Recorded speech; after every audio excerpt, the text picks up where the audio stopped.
जय जगन्नाथ सांग मैंने मुझे आज कलरा पत्र गोटे टेस्टी रेसिपी जोटा कि मो ननांकर माने मो बाबांकर बहुत ही फेवरेट खाइबा थिला। हेले सांग मैंने मु छोट थिला बेले कलरा पत्र तो दूरर कथा कलरा ही केबे खाऊ नथिले, किंतु दिने मो बाबा तांको छोट पिला बेलर गोटे कहानी मते शुणी थिले। से कहानी को शुणी माने मु एते इन्फ्लुएंस हो जाइथिली, से दिनठु मु कलरा कलरा पत्र सबु खाइबा आरंभ कर दिली। तो चलंतु सांग माने रेसिपी को स्टार्ट करिबा। मु एठी कलिया कलिया कलरा पत्र को बाछि नेछि, तापरे आकु मु भलो भाबरे धोई निली। धोई की ता पानी को भलो भाबरे चिपुडी की मु गोटे अलगा प्लेट रे रखी नेउची। तो सांग माने मु एबे पूर्वरु बतरेकी रखी चाउल, तो सेथिरे टिके कंचा लंका और जीरा पकेकी बाटी नेछि। एमती सुंदर गोटे घोल प्रस्तुत कर देछि। सेथिरे मु किछि हळदी गुंड, लंका गुंड, चिकेन मसला अल्प और स्वाद अनुसार लूण पकई नेली। तापरे मु जो कलरा पत्र को धोईकी चुन चुन करी काटी नेइथली ताकू भी पकई नेली। पियाज को मु एठी चुन चुन करी काटी नेइछि ताकू भी पकई देली सेथिरे।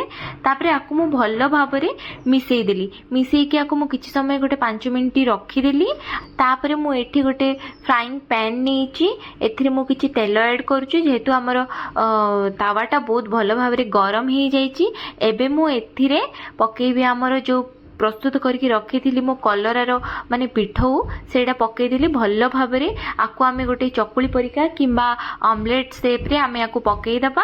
आ ता ऊपर मु आउ किछि तेल पकई देइछि। देखि पारथु बहुत सुंदर भाबरे एटा हे आसिलानी। बस 2 मिनिट ही लागिबो सांग माने।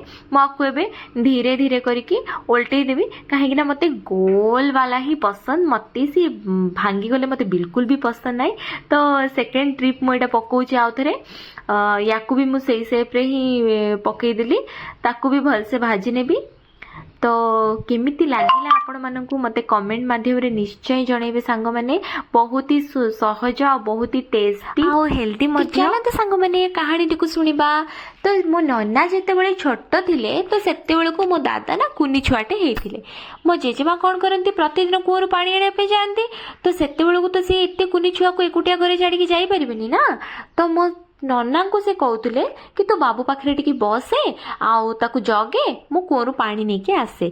तो मो नन्ना गोटे डिमांड थिला मु ताकू जगी बुझे तू मते कौन खाया दबू।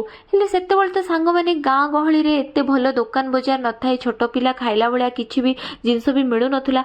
तो मो जेजेमा कहती कि हो ठीक अछि बाबू मु जाई के आसे तो पय गोटे बहुत ही बढ़िया जिंस बनै देबी। एतिकी कहि कि मो जेजेमा चाउल टिको बतरै दे कि कुआरू पानी आना पे चल जांती। सेपडू आसिला बेलू बाढ़रू कलरा पत्र नहीं कि आसती आ शिଳରେ से चाउल को बाटी दियंती, पिठौ बनाती। तापरे ए रेसिपी टी को बनै कि मो नना को खाइबा को दियंती। तो एमिति सबुदिन खाऊ खाऊ मो ननांकर फेवरेट हो जाइथिला ए कलरा पत्रर पिठौ भजा।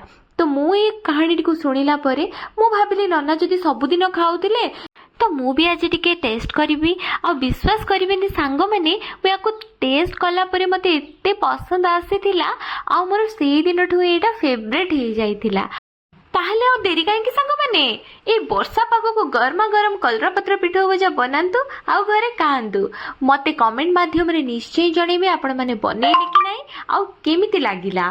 ताहले जदि मो वीडियोटी भले लागिछि सांग माने प्लीज लाइक शेयर सब्सक्राइब करिवे। जय जगन्नाथ, जय मां भैरवी। Thanks for watching.